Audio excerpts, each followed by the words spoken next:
داشت مدار تو از اون و من از این بر. قربونه آقا از من خود بگیری؟ من نیستم.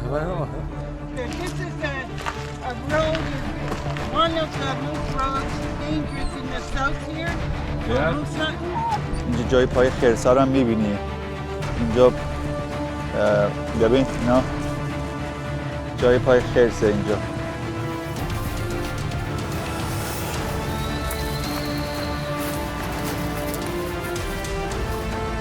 So be careful, don't get shot.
امروز که خیلی خسته بودیم گفتیم که چیکار کنیم بیام اینجا نزدیکم که آماده شیم استراحت فردا صبح بزنیم به دل جنگل.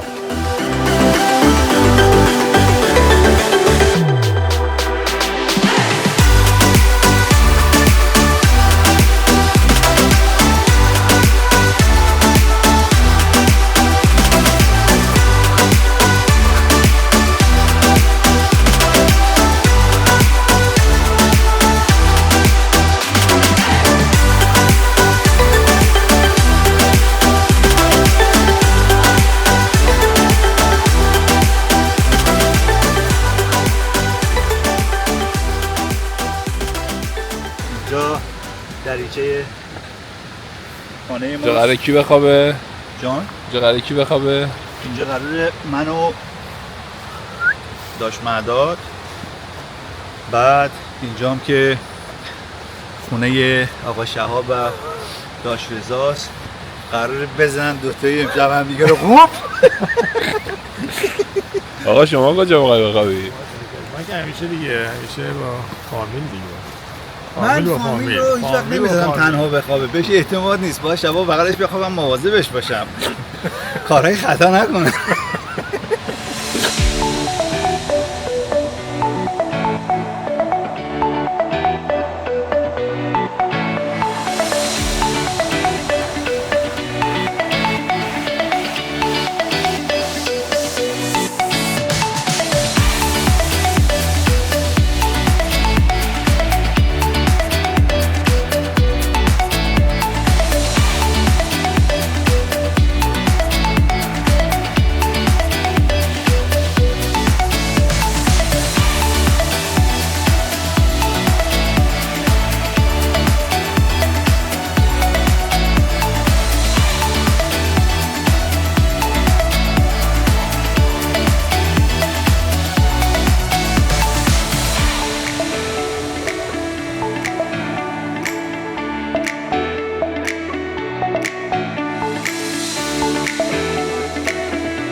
همونجور که میبینید اینجا در ارتفاع 3000 خورده‌ای هستش.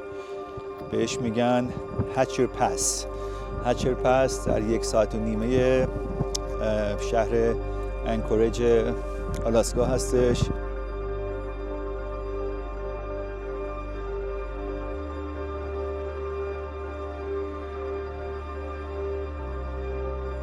که بتونم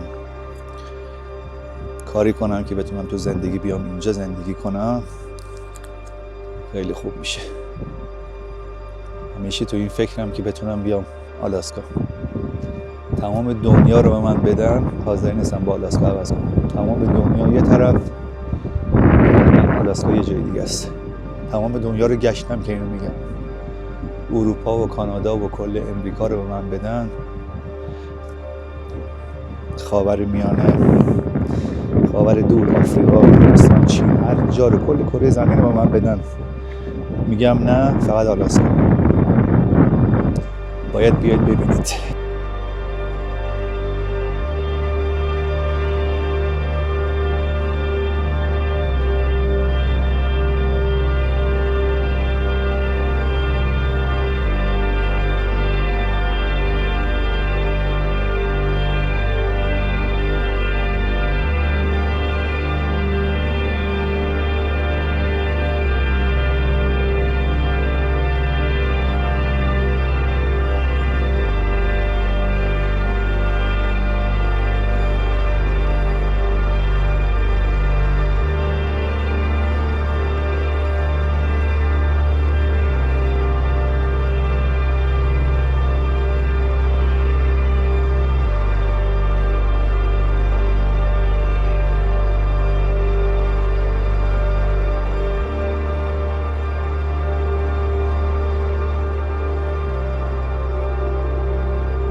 To see some bears for sure.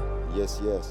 And down on the peninsula, the sanctuary is Cooper Landing, Yeah. the Kenai. I think one of the best fisheries in the world there, and that Sure. would be your best bet to catch a free bear.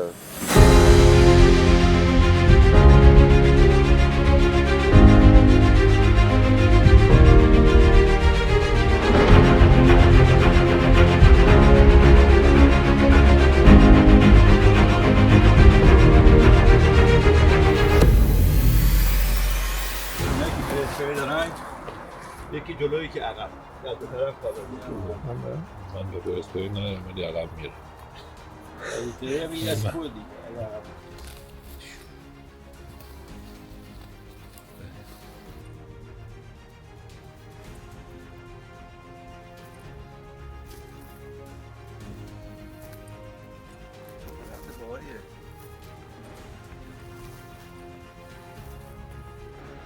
داش مداد تو از اون و من از این ور. منم که دارم فیلم میگیرم. بیا حالا که داری میگیری لایو منم بگیر. بیا. ولی منو نجات بدین ها بچه‌ها. آره تو پیارو دار. آقا رضا منم لوخشم بگم من اینجا هم به منو بخور. شما رو که نمیخورد منو بخور.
الان یه چند تا از این ریزام بذارم این زیر به کل دیگه میگیره. بذاریم اینجا. تموم شد و رفت. سی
من فکر کنم بچه دیگه از اینجا خلوت‌تر و دور افتاده تر دیگه جایی نباشه فعلا برای امشب.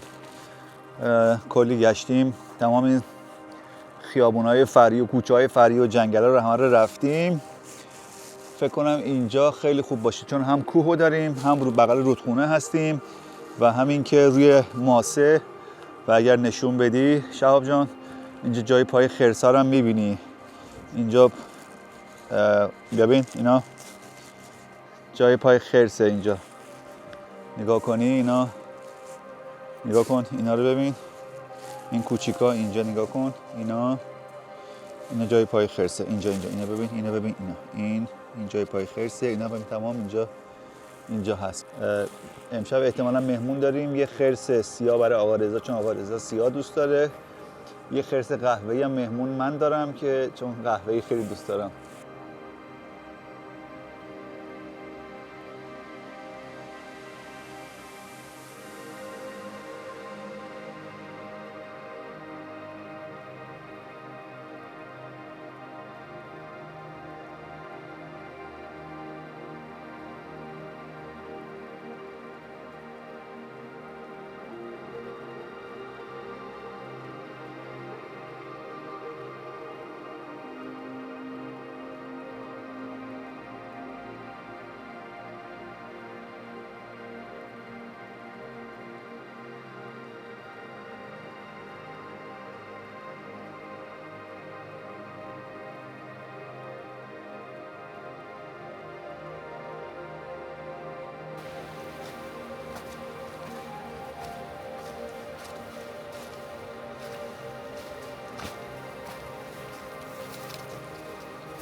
ساعت 22:18 یعنی ساعت 10:18 دقیقه است شبه و نشستیم دور آتیش تا جایی که میتونیم کنار آتیش بیدار باشیم تا کاملا خسته بشیم بریم تو چادر رو از اون طرف هم مدت زمان کوتاه‌تری بخوابیم چون اینجا واقعا وسط ناکجا آباد همچون که خودتون میبینید تا کیلومترها هیچ خبری از انسان دیگه‌ای موجود زنده دیگه‌ای نیست جز حیوانات وحشی. امشب بچه‌ها دیگه دلو زدن به دریا، منم که از خدام عاشق هیجانم گفتم چرا که نه، اگه میخواید بریم توی بک کانتری، یعنی اینجا بهش میگم بک کانتری، یعنی میرید داخل دیگه دل جنگل. دم رودخونه اینجا خرس زیاده، چند نفری رو دیدیم که از اینجا رد میشدن امروز تو روز، البته با قایقاشون، با قایق موتوریاشون که ماهی میگرفتن اینا، بهمون گفتن که اینجا خرس زیاده. برای همین امشب رو سعی میکنیم تا جایی که بشه بیدار بمونیم. این سبک زندگی رو فکر میکنم بایستی به طور طبیعی در هر آدمی اتفاق بیفته. برای من از سال 2016 اتفاق افتاد در اثر یه سری تغییرات فکر میکنم احساسی، هورمونی، طرز تفکری، همه با هم دست به دست میده و یهو به یک چیزی گرایش پیدا میکنی، علاقه شدیدی پیدا میکنی و به طور عجیبی به اون به اصطلاح علاقت اعتیاد پیدا میکنی. حالا برای من طبیعت بوده که از 2016 اتفاق افتاد اگه اشتباه نکنم که اون تغییرات فکر کنم اونم به خاطر اینکه مصادف شد با اومدن آقا رضا به امریکا. آقا رضا شما 2016 اومدید درسته؟ آقا رضا 2016 اومدن اینجا، تستوسترون امریکا کلا زیاد شد و من تغییر و تحولاتی در من به وجود اومد و از 2016 به طور عجیبی از شهر و آدم ها سعی کردم خودم رو جدا کنم، بیشتر تنهایی خودم در کوه و جنگل و تو چادر و کمپینگ و بغل آتیش مثل الان که میبینید دیگه. حالا تو بعضی از سفرها با دوستان، ولی خب اکثر سفرها رو تنها میرم یا ترجیح هم حتی همینه که شاید تنها بیشتر باشم، برای اینکه کاملا میرم توی حس خودم و اون ریستی که باید انجام بدم و انجام میدم. آقا رضا زنگ بزن آتشیشانی برده.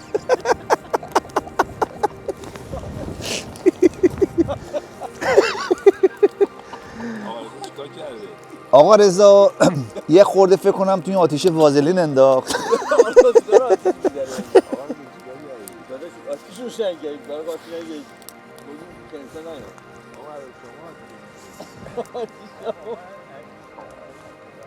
عزیزم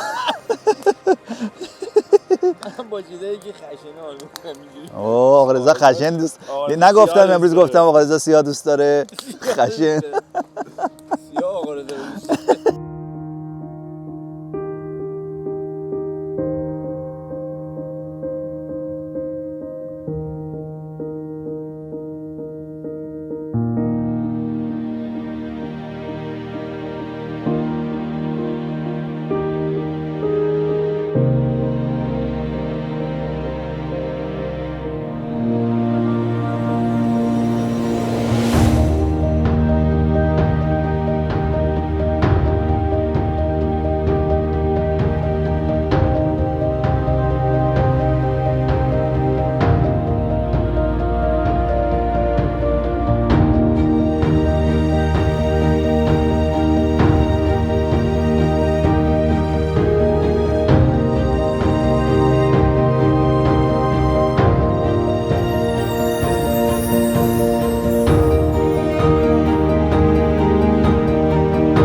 خب طبق خواسته بچه ها که دوست داشتن کنار دریا باشن امشب، من گفتم اینجا رو اوکی کنیم که هم نزدیک آب باشیم. من به تصمیم من باشه، من دوست دارم برم تو دل جنگل، جایی که کلا کسی دیگه ای نباشه. ولی حالا اینجا چند نفری دوره برمون هستن امشب و گفتیم حالا این شکلی رش کن دارمش این شکلی چیز کنیم، چون حالا با شبای دیگه هم هستش. شبای دیگه باز میریم تو دل جنگل و کوه و اینا. خدمت شما عرض شود که با این ویوی که میبینید، نمیدونم تو دوربین شهاب جون معلوم بشه که 100% معلومه. بسیار جای قشنگیه. شهاب جون یه نشونی بده از دریا و برگرد بیا پیش ما.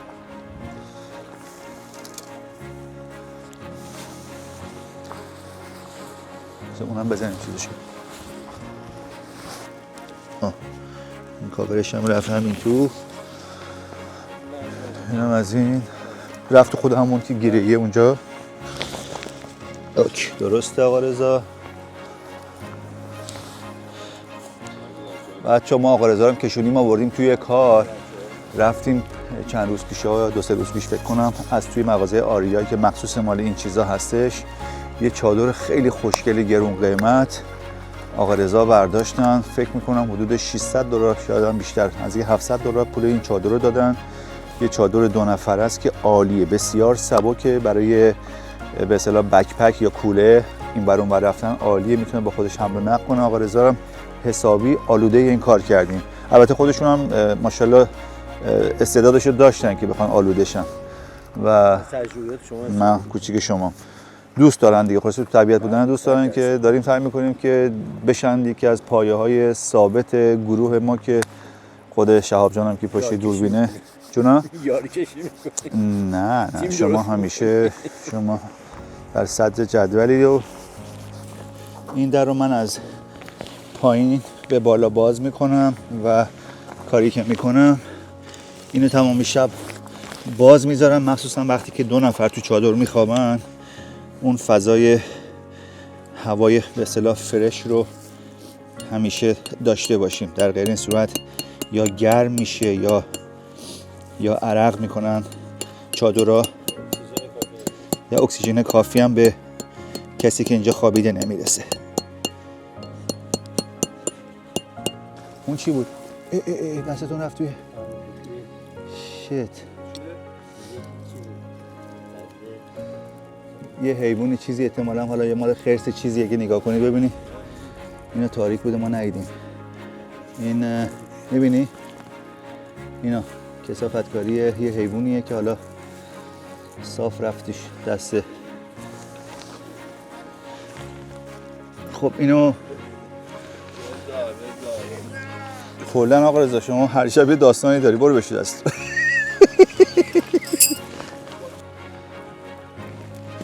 امشب چون سرده، اگه نمیدونم بخار دهن رو میتونید متوجه شید یا نه، ولی چون سرده دیگه امشب مجبوریم که آتیش بیشتری روشن کنیم تا بچه ها گرم بمونن. بچه ها بیان دور آتیش یکم گرم شید، چون لب دریا هستیم. بادی که از سمت ساحل به اینجا داره میخوره، باد خنکی که رو آب داره رد میشه. امشبم به اصطلاح مثل شب‌های دیگه از آقا رضا تشکر میکنیم به خاطر اینکه باعث و بانی شدن که یه خاطره دیگه برامون به وجود بیاد. زمانی که داشتید میدیدید ما چادرها رو میزدیم، گویا یه خرسی قبل از ما اینجا اومده بوده، یه لطفی کرده بوده و خودشو به اصطلاح خالی کرده بود و آقا رضا هم از همه جا بیخبر اومد چادر رو بزنه، با دست رفت توی اون داستانو. آقا رضا بده دستتو بو کنم. بده دستتو بو کنم.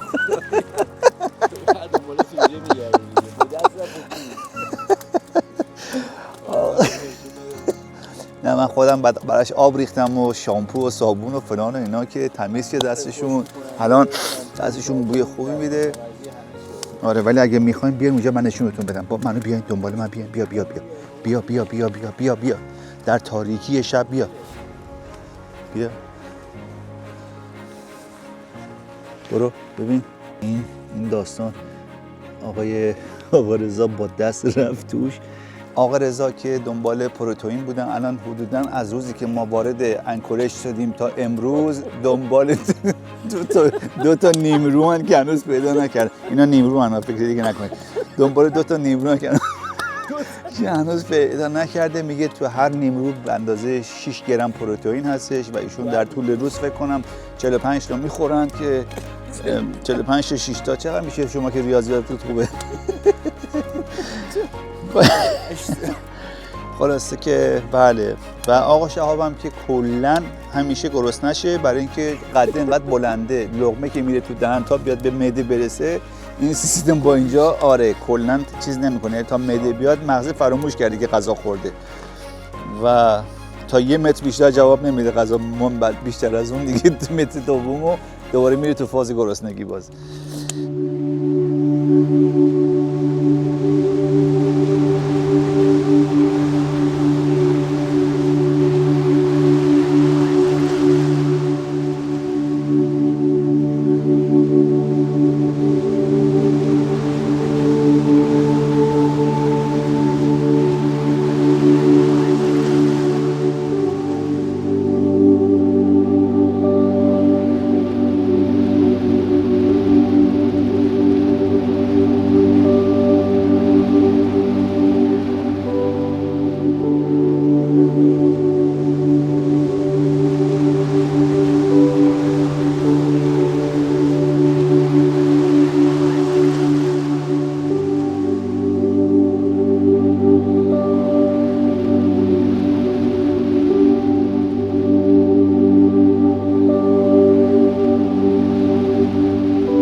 No, we are not. They're moose hunting right now. Oh, okay. So, you know what that is, right? Yes. So be careful you don't get shot. Thank you so much. Are you from around here? No. No, if you're from LA, Oh, from LA? from California. Just watch out. This is a road, one of the most roads dangerous in the south here. Yeah? Moose hunting. Oh. A lot of moose hunters are around. Oh, okay. Is there any bears around here? Oh, yes. Oh, really? Yes. Browns or blacks? Close. Both? Yeah. Yeah. So do you usually see them? I have one that attacked my truck, and I just live up there. No way. Hi, baby. How you doing? I had a brand new tarp. I had a brown bear got into Whittier, and when I got home, I had a grizzly attack, a brown bear Wow. attacked my brand new tarp. Wow, okay.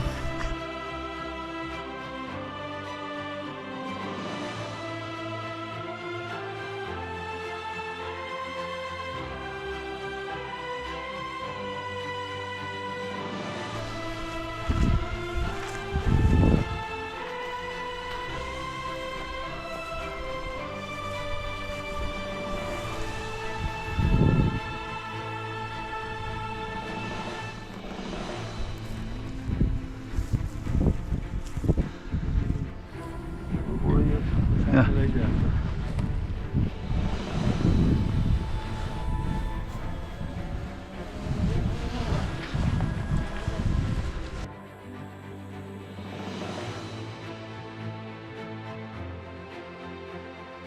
بریم ببینیم اصلا چیزی پیدا میکنیم اونجا.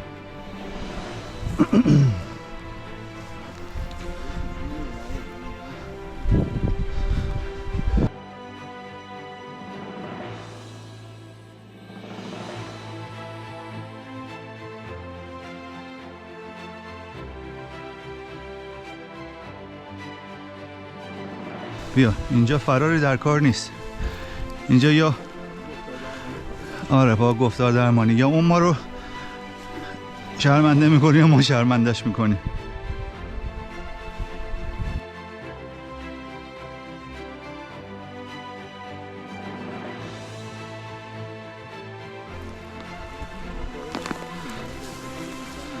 چیه؟ آیسته آقا رضا شما چون نه اسلحه باطن نه اسپری بیا عقب وایسا، یا مداد بره جلو یا من برم جلو که یکیمون جلو یکیمون عقب.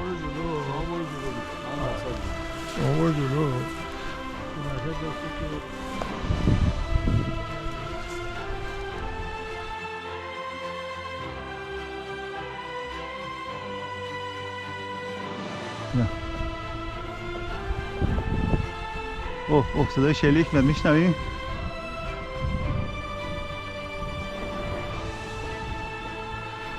بچه اینجا رو مواظب باشین، چاله است.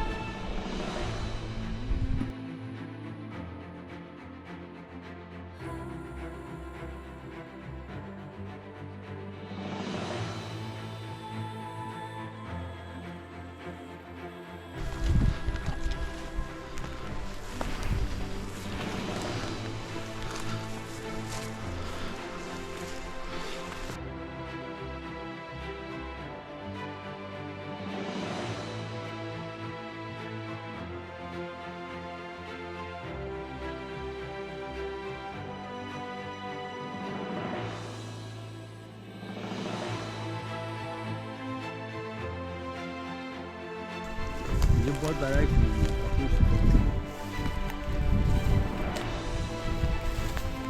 اینجا آبم می‌کشه.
you.